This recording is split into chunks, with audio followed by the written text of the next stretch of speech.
Hello everyone, welcome back to the channel. So आज के analysis video start करते हैं फॉर 19th ऑफ सितंबर। सो वी नो कि special session of the parliament start हो चुका है। उसमें one of the important agendas is passing the women's reservation bill. So this bill it is been pending since long time and special session के साथ we move to the new parliament and prime minister says कि we leave this building with the hope for the future. So leading the House in bidding farewell to the existing parliamentary body building before the members they move to the new building for its first session, Prime Minister Modi he told Lok Sabha that we are leaving this building with the hope for the future.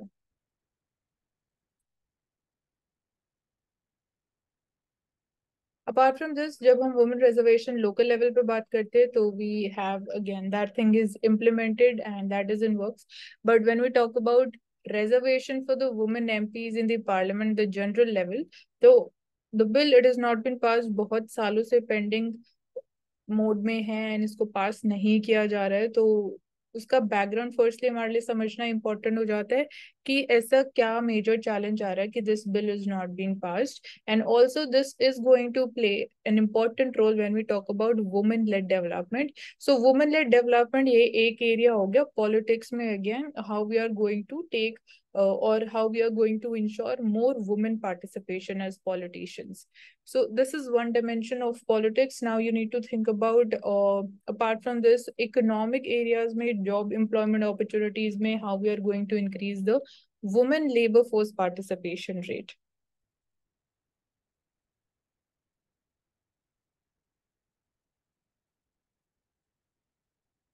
And at the same time हमें ये भी देखने को मिल रहा है कि there is uptick in the number of women voters. So even that is also driving change on the ground because अगर the number of women voters is increasing, so we are also able to understand how women they think, what are their decision when it comes to voting and again choosing the political parties. So वो कौन से ideas को ज्यादा support करती हैं. So स्वच्छ भारत की बात करो, Beti Bachao Beti Padhao to 33% quota via the Ujjwala scheme, triple तलाक की आप बात करो, तो we get to know about the clear stand of women.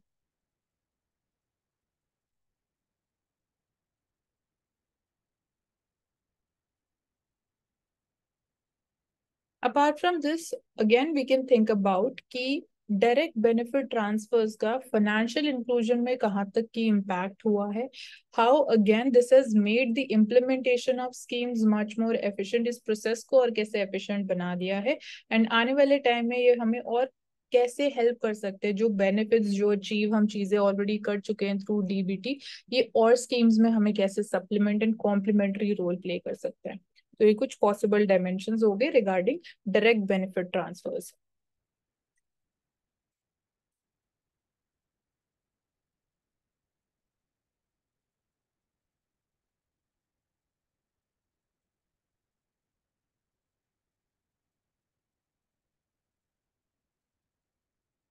In picture perfect you can see this is Humayun's tomb. So the factual things we can again search about them.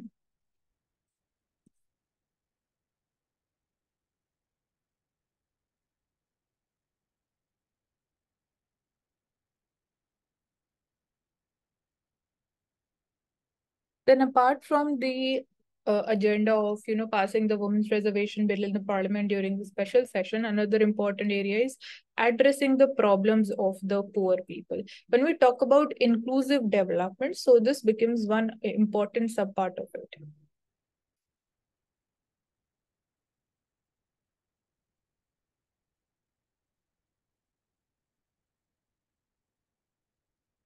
Then role of again speaker, Lok Sabha speaker. First, we need to assess what is actually the role of a Lok Sabha speaker in terms of carrying smooth conduction of the parliamentary sessions. And here we have a former Lok Sabha speaker who's sharing her experience. Ki she said she faced a lot of halla gulla, but I realized that the opposition had that didn't intend to insult her. So this is again a very important thing to understand. The intention is not to insult her or even the Lok Sabha speaker at a personal level. So she was the 16th Lok Sabha speaker and Again, the factual things related to the appointment of the Lok Sabha Speaker and even to that matter, the chairman of Rajya Sabha, that is important for us to know from the perspective of GS2 paper polity.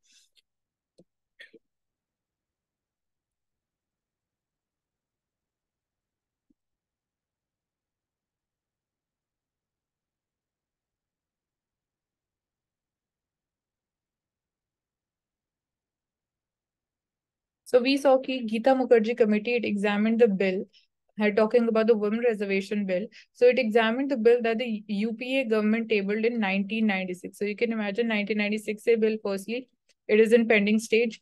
Then we had another committee, the Jayati Natarajan committee, which assessed the bill that was introduced by UPA government in 2008.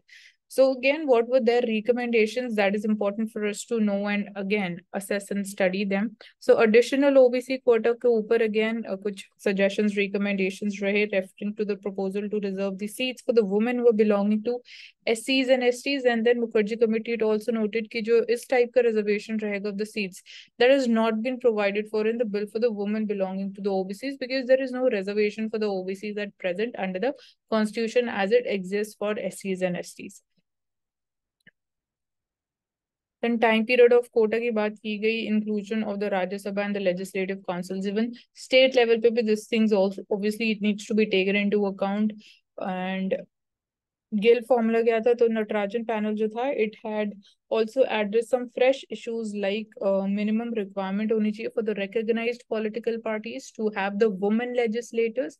This thing needs to be again worked upon and implemented and ensured by the recognized political parties. And one of the points that came up with the discussion before this committee was that the Gill formula. तो Gill formula was a proposal of the Election Commission of India, जिसमें बोला गया कि to make it mandatory for the recognized political parties to ensure putting up of minimum agreed percentage of women in the state assembly and the parliamentary elections, so as to allow them to retain recognition with the election commission as the political parties. So in a way, Election Commission of India के suggestion था through the Gill formula कि again Gill formula को firstly mandatory बनाया जाएगा, and if the political parties they want to maintain their this category of the recognized political parties, so this would be again one of the important criteria that they would be fulfilling it, so they would be successfully able to maintain and continue with the status of the recognized political parties. तो इस चीज के ऊपर भी एक पूरा debate हुआ है. So most of the parties का कहना ये है, जो again जिन्होंने अपनी views share kiye, they rejected this Gill formula on the grounds that it might lead to political parties giving seats to women which they perceive are not winning seats, thereby negating the actual representation of the women in the elected bodies. तो कहीं ना कहीं जो political parties ने इस formula से related concern share किया वो ये था कि अगर इस फॉर्मूला को मैंडेटरी बना दिया जाएगा तो ऑब्वियसली पॉलिटिकल पार्टीज को इस चीज को इम्प्लीमेंट करना पड़ेगा, बट वो किस तरीके से अब इसको इम्प्लीमेंट करेंगे वो पावर पॉलिटिकल पार्टीज के हाथों में है. तो इसको अगेन वो कहीं ना कहीं आई वुड से कि मिसयूज कर सकते हैं. मिसयूज इन द सेंस कि वो वुमेन को ऐसी सीट से रेज करेंगे जहां पे विनिंग कैपेबिलिटीज थोड़ी लेस है. अगर capability of winning is less तो ultimately women they wouldn't be able to win those elections, and कहीं ना कहीं इसको बोलेंगे कि this would be negating actual representation of the women in the elected bodies. And another proposal that was about the double representation. तो ये जो concern था, again Natarajan committee, it was this came up before this committee, and it was regarding this double member constituencies and increasing the number of seats in the Lok Sabha and the legislative assemblies. So committee में जो discussion हुआ उसमें again ये निकल के आया कि panel said it does not endorse this concept of double member constituencies, जिसमें ये argument हुई कि जो elected women representatives रहेंगे they should be granted same opportunities as their male counterparts. So providing for the double member constituencies, it might result in women being reduced to a subservient status, which will defeat the very purpose of this women reservation bill. So again, the recommendations and the discussions, कौन-कौन से points पर discussion हुई, क्या निकल के आया, इन दोनों committees की वो हमारे लिए जानना important हो जाता है.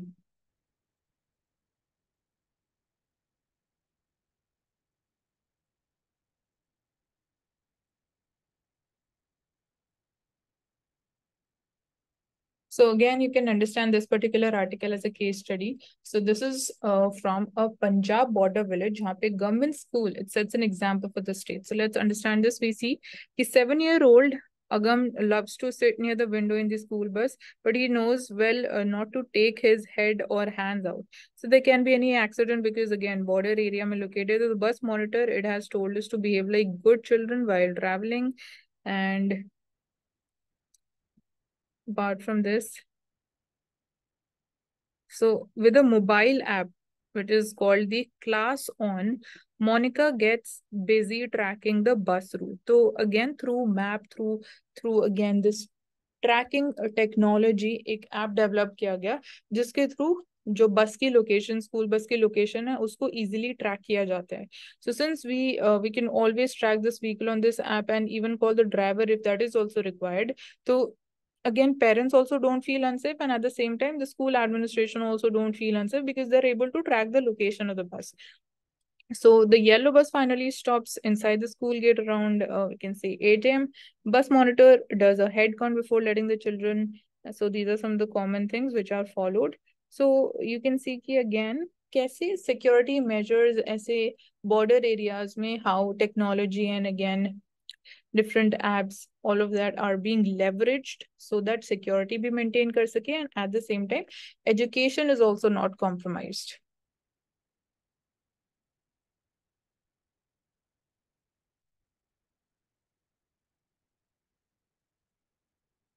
Then yesterday we saw कि Shantiniketan, it gets on the UNESCO heritage list. Now we have the Karnataka's Hoysala temples on the UNESCO World Heritage list. So the sacred ensembles of the Hoysalas, which includes 3 temples in Karnataka, they have been inscribed on the UNESCO's World Heritage list, and they become the 42nd to get on this list. So that's there. And again, these the all the important things related to them there becomes important. 12th century Hoysalas, they belong to the 12th century.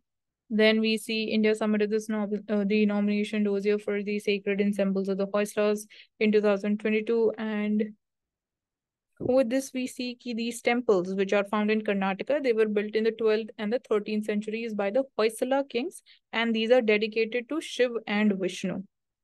So the name of the 3 temples includes the Chinnakeshava temple, which is the main temple in the complex at Belur, and which is located at the center of the traditional settlement, which is surrounded by the remnants of a mud fort and a moat. Then we have Hoysaleshwara temple on the banks of Dwar Samudra tank in the Halabedu, and this is a town which has many protected and unprotected temples as well. Architectural ruins and mounds also exist. And third temple is the Keshava temple at the center of the Somanathpura village, which is the Mysore district. So these temples, they signify the creative genius and the technical expertise of the Hoysala architectures, and the richly experiential and visually astounding temples they were built, they demonstrate the creativity in translating religious beliefs and stories into sculptures.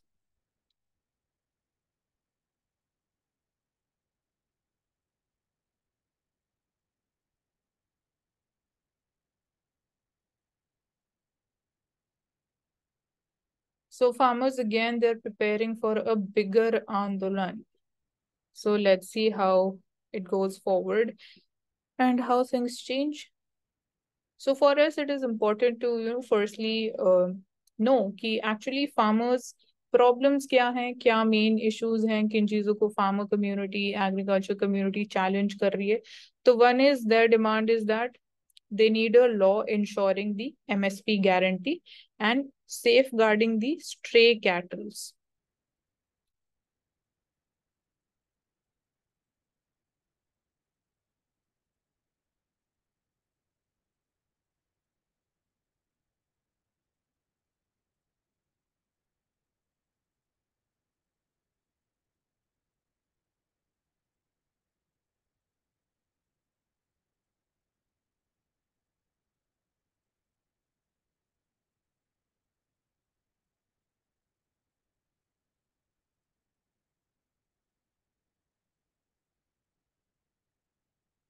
So when we talk about India's digital public infrastructure, so how we can transform that? So here in UPI and PM Vani, it can play the potential role to transform our digital public infrastructure. So firstly, we have been discussing about this thing a lot, digital public infrastructure, how even this thing can be implemented, how our experience and the things that we learn, the lessons that we learn can be implemented even in Africa. So here in again, how India and Africa can collaborate and in which all areas India can play an important role. So this is that one of the important areas. Apart from this, जब हम India के level पे बात करते हैं, तो how we can even, transform this entire network and system that we have established.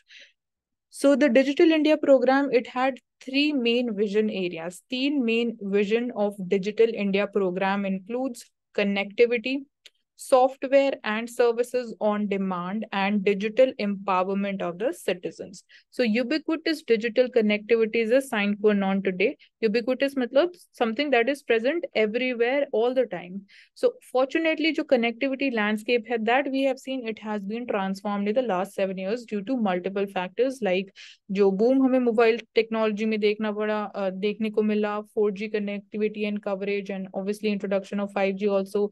There was significant reduction in the tariffs and increased smartphone penetration. So इसकी वजह से we saw transformational changes जब हम connectivity की बात करते हैं.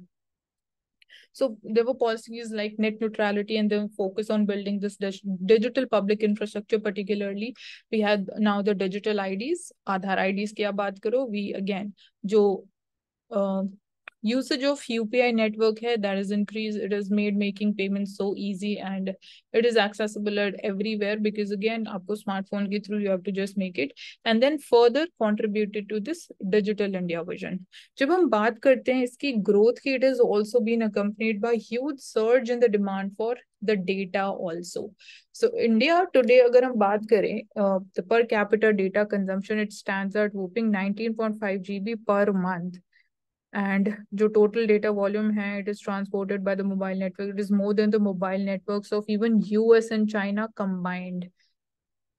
So that has been the level of impact. So this framework, it offers a compelling business opportunity for the aggregators also, as कहीं ना कहीं ये allow करता है उनको unbundling of the internet distribution at the last mile, eliminating the need for additional licensing fees. So this in a way particularly it is exciting as it provides a robust foundation for delivering affordable internet access to the significant portion of the society.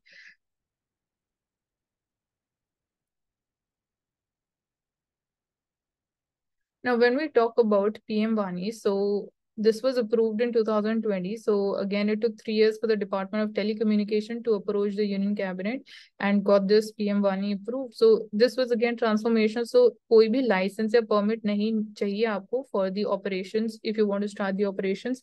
Startups who had again participated in this initial pilot program, they started their work, and then COVID-19 brought everything to a grinding halt.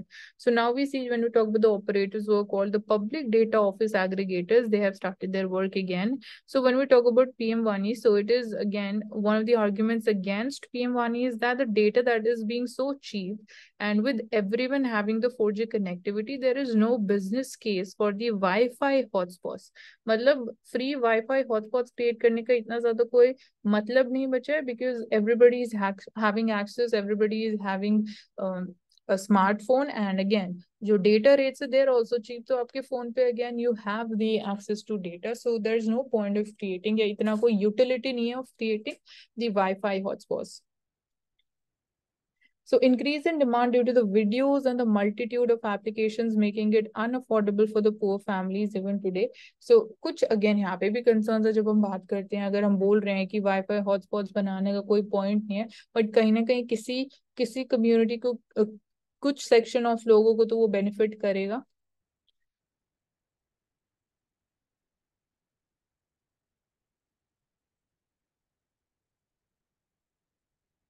So this is there, and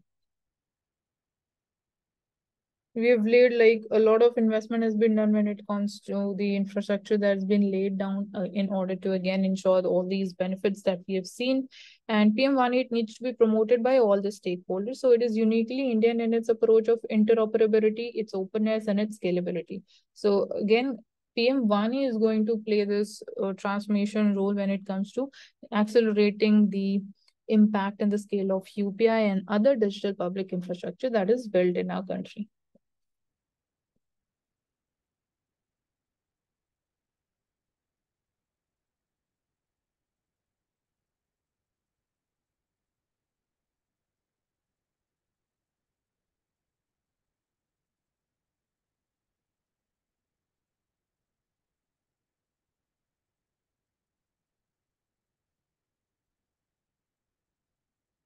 So in Australia, we are seeing instances of spring heat wave where we're seeing that above the September average, temperatures expected to to peak up to 16 degrees Celsius as heat wave across the large parts of Australia's southwest, including Sydney, will intensify on Monday. So all these are different forms of climate change impact that we're seeing in different countries. Recently, we saw devastating floods in Libya, and in Australia now we are seeing heat wave-like conditions, and even Europe we are seeing heat waves.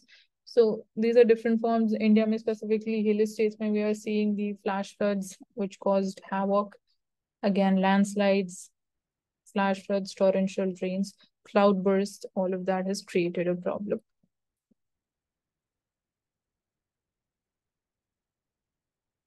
So again, in detail, we are again talking about the women reservation bill. So we've discussed this in detail.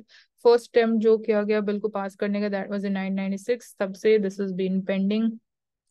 Second attempt था between 1998 and 2004. So बहुत सारे efforts, बहुत बार efforts की गई, तो कहीं ना कहीं आप बोल सकते हो कि even political instability उस time पे जो हमें देखने को मिली, वो भी एक factor है जो इस bill को pass नहीं कर पाया. It was again it acted like a counter to the passage of this bill.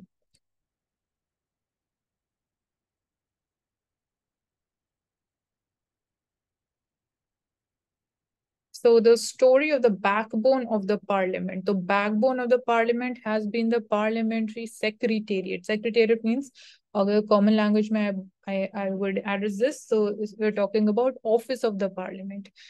So role of Vithalbhai Patel. Vithalbhai Patel, who in 1925 he became the first elected speaker, is then called the president. So पहले हम speaker को बोलते थे president. So Central Assembly की बात कर रहे हैं. So he championed the idea of a separate secretariat for the legislature.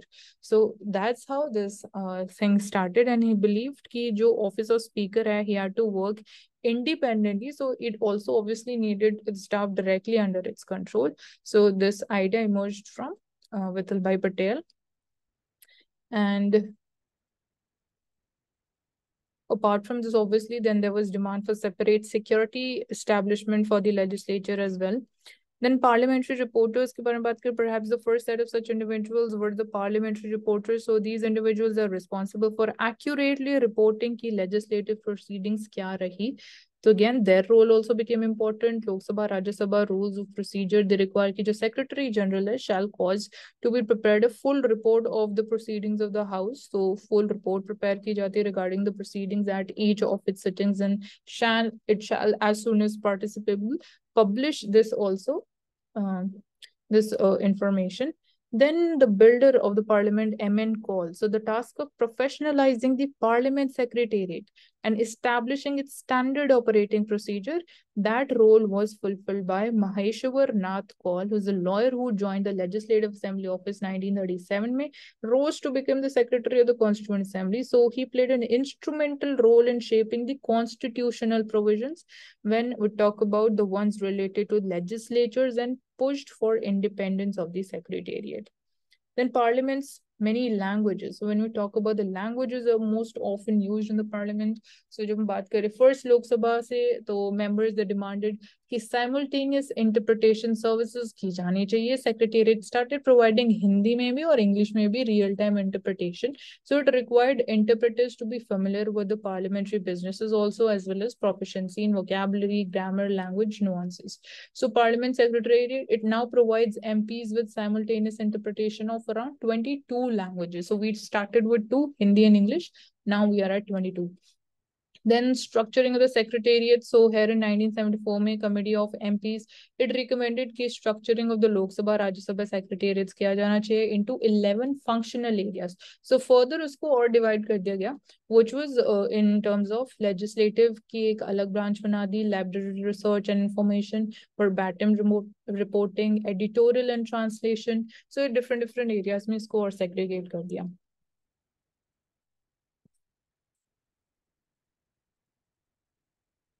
So we are seeing कि जो core inflation है that is stabilizing. So it in a way shows ease in the price pressures across the economy.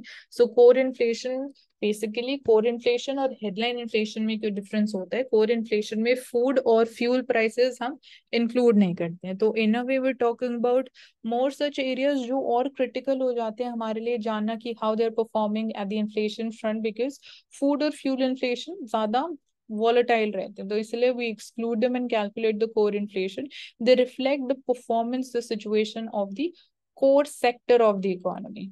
So since it is stabilizing, so even this is giving us some we can say positive prospects. So retail inflation, which eased in August, it is expected to decline sharply in September, which is we are seeing even vegetable prices, they are cooling down, they are moderating.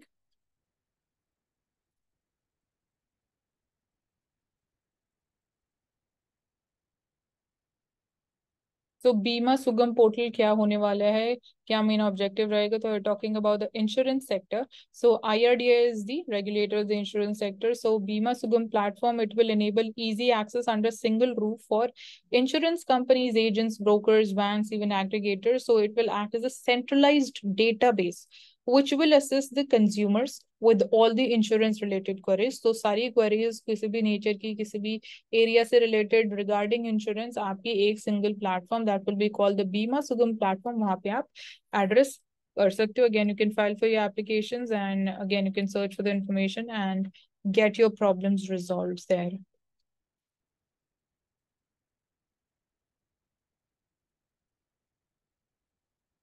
So net direct tax collection, they have increased by 23% till mid of September on better advance mockups. So when we talk about the net direct tax collection, indirect tax collection, उसमें further breaking it down. So again, we need to know the proper again chronology की कहाँ से हमें maximum tax revenue आ रहा है, and trend की भी हम बात कर सकते हैं. Net direct tax collections में क्या trend रहा है, indirect tax collection का क्या trend रहा है. Again, rising crude oil prices हमारे लिए concern है at the inflation front. So this is something which is not under India's control. In the short term, long term, obviously we are moving towards the renewable energy transition, green energy transition, even when we talk about the green hydrogen mission that we have, and also we are giving importance, so much of importance to even biofuels usage. And obviously off late G20 may we have launched the global biofuel alliance as well. So these are some of the areas. So NICA CEO has to say that India is going to be the third largest consumer market by 2030. So you can imagine about different areas जहाँ पे कितना potential of growth exist करता है when India would be the third biggest consumer market in the world. So आप कोई भी micro industry के बारे में सोच सकते हो, and the scope of growth is immense. Coming to Financial Express newspaper, so household savings, they fall to nearly 50-year low. So again, इसके पीछे का जो main reason है, that has been COVID-19. So liabilities have increased at second fastest rate since independence. So since independence, we talk about the liability. So liability is something जो आप again आप समझ सकते हो इसको as a कर्जा जो आपको देना होता है, रिटर्न करना होता है. तो liabilities increase हुई है second fastest rate since independence, and household savings, they have fallen. So they are at nearly 5-decade low of 5% of the GDP. So they were earlier they were at 7.2% financial 2022, but right now they have fallen to 5.1%. And again, this is because of severe income crunch and likely the transcends of the post-pandemic time period. So again, pandemic has been one of the main reasons why we have seen such a sharp fall in the savings rate. And obviously liabilities भी COVID-19 की वजह से बहुत ज़्यादा increase हुई है, but when we talk about even since independence, so then also liabilities have increased at a higher pace. So if savings have fallen, so this would be impacting even the investment rate also. So kahin na kahin jo household savings hai, India mein specifically, they play an important role in driving the economic growth also. So herein you can understand the trend of the household net financial savings as a percentage of GDP. So financial 2019 say it was increasing. We reached the top of 11.5% financial year 21, and uske baad obviously COVID-19 की वजह से it started to decline sharply. So new power plan क्या है India का? India is going to burn 38% more of coal. हम बात करते हैं कार्बन न्यूट्रलिटी की नेट न्यूट्रलिटी जो गोल है that we have to meet by 2030 and at the same time हम ये बोल रहे हैं कि we are going to burn 38% more of coal. तो थर्मल पावर प्लांट्स पे हमारी डिपेंडेंस और ज्यादा इंक्रीज होने वाली है आने वाले टाइम में. So how are we going to again ensure carbon neutrality, how we are going to ensure a quicker shift and transition to green energy transition or reliance on renewable energy generation capacity. So right now also highest share जो है that we get from the thermal power plants. So coal-based capacity as on March 2023, we had 212 gigawatts. Annual coal consumption कितना रहा? 777 million tons. So under construction, 49 gigawatts of still it is under construction, and annual consumption होगा इसमें जो जाएगा that would be 181 million tons of coal more. And nationally determined contributions की भी जब हम बात करते हैं जो we have to achieve by 2030, so herein non-fossil installed power capacity target हमारा है 50% and we have already achieved 44%. So herein we are on track to achieve this target. Second is emissions intensity reduction हमें करना है compared to the 2005 levels. Target is कि we have to decline it by reduce it by 45%. And by 2019, we've already achieved the target of reducing them by 33%. So herein also, it seems that we are well on target to achieve this on time.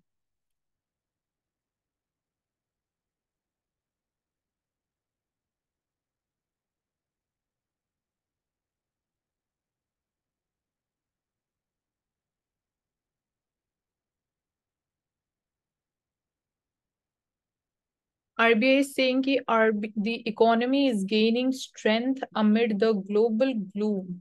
So globally, the economic situation particularly is challenging. So the private corporate sector, it continues to go slow on the capital expenditure as well. So India का जो real GDP growth rate है April to June में, it was significantly led by private consumption and fixed investment. So this offset the negative spill from the net exports because we saw decline in our net exports. Again, that was because of the slowdown in the global demand. But this was again, we can say it was offset because of two important and strong factors which drove our real GDP growth. That was increase in private consumption and fixed investment. So again, herein we're talking about the robust nature, the continuing strong momentum and resilience of the Indian economy. And when we talk about real GDP and nominal GDP, so real GDP को simple जो formula that is nominal GDP minus the inflation, you'll get the real GDP. तो actual sense में अगर आपको किसी भी economy की GDP जाननी है, assess करनी है किस growth rate से वो grow कर रहा है, so the best measure for that is real GDP growth rate.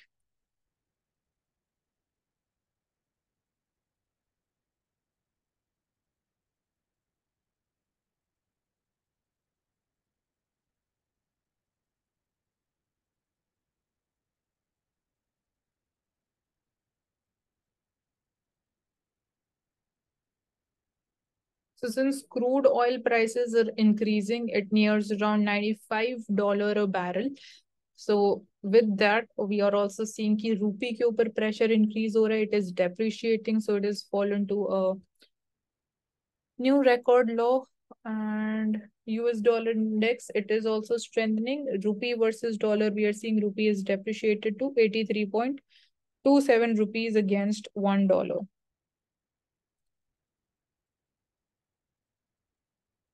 So NBFCs के लिए अगेन मेन चैलेंज है कि उनको अपने फंडिंग सोर्सेज को डाइवर्सिफाई करना इंपॉर्टेंट है in order to again ensure the stability and the growth momentum. So funding sources or different funding sources NBFCs के लिए क्या हो सकते हैं? Again, they have to reduce their exposure to the banking borrowings. Because यहाँ पे कहीं ना कहीं we see get to see mismatch between the gestation of the period. Because NBFCs जो पैसा लगाते हैं they are in the projects which have high gestation periods, whereas banking sector में अगर हम बात करते हैं तो जो time period के लिए लोन दिए जाते हैं that is not for that longer duration, and कहीं ना कहीं इसकी वजह से फिर we get to see even defaults increasing and जो अगेन बैंकिंग सिस्टम की स्टेबिलिटी को हिंडर करता है, जिसकी वजह से अगेन लोगों ने जो अपना पैसा बैंक्स में डाला होता है, क्योंकि बैंक उसी पैसे को आगे एनबीएफसी को लोन के थ्रू दे देता है, तो वो कहीं ना कहीं एक तरीके से पूरा स्कैरी एटमॉस्फेयर क्रिएट कर देता है where in it leads to instability and again instances of even bank run.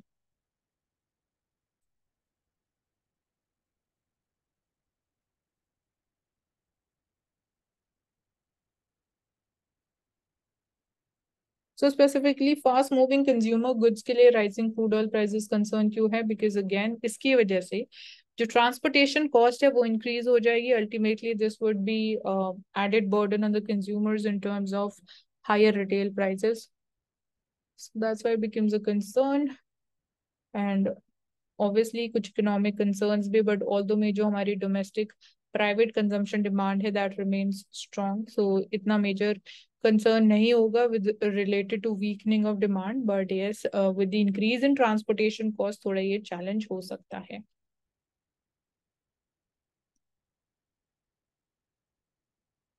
So zombie companies India में फिर से their number is going up after the pandemic. To name a few, we see Vodafone Idea की जो long term liabilities हैं that stands at more than rupees 2.2 trillion. Millions of customers ऐसे हैं which are deserting the service every quarter. Vodafone Idea की services को छोड़ के they're switching to other two players which is there in the market. तो कहीं ना कहीं Vodafone Idea एक तरीके से zombie company है, exist भी कर रही है, पर जो उसका existence है, जो उसका impact है, that is almost negligible. Then Go First Airlines के बारे में बात करेंगे, दैट इज अनदर एग्जांपल. अगर हम एविएशन सेक्टर से कोई एग्जांपल सोचे, so that is go first.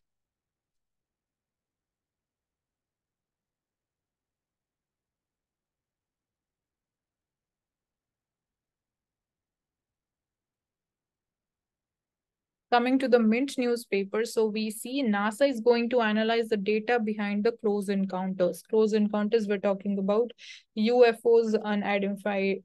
Basically, we see this led the US space agency NASA to commission an independent study to scientifically examine such claims of close encounters with strange objects in the sky. So NASA is going to scientifically study about it, and quote of the day is coming from CEO of Mercedes-Benz. So he says कि open markets is what drives growth and what drives wealth creation. So let's keep the markets open and let the market participants fight it out. So talking about purely competitive competition in the market, and let that competition determine the fair market prices. And since we are also seeing global level pay, the shift to protectionist policies and ideas again being getting implemented, so definitely it would be hampering this open markets. And again, we are seeing shift, specifically Western world may shift towards more protectionist policies and inward looking growth areas. So obviously this would be impacting then again the trade sector as well, the trade growth, and specifically when we are already seeing the growth of trade slowing down. So that's all for the day. Thank you so much for joining us, and do subscribe to the channel and kindly hit the like button as well.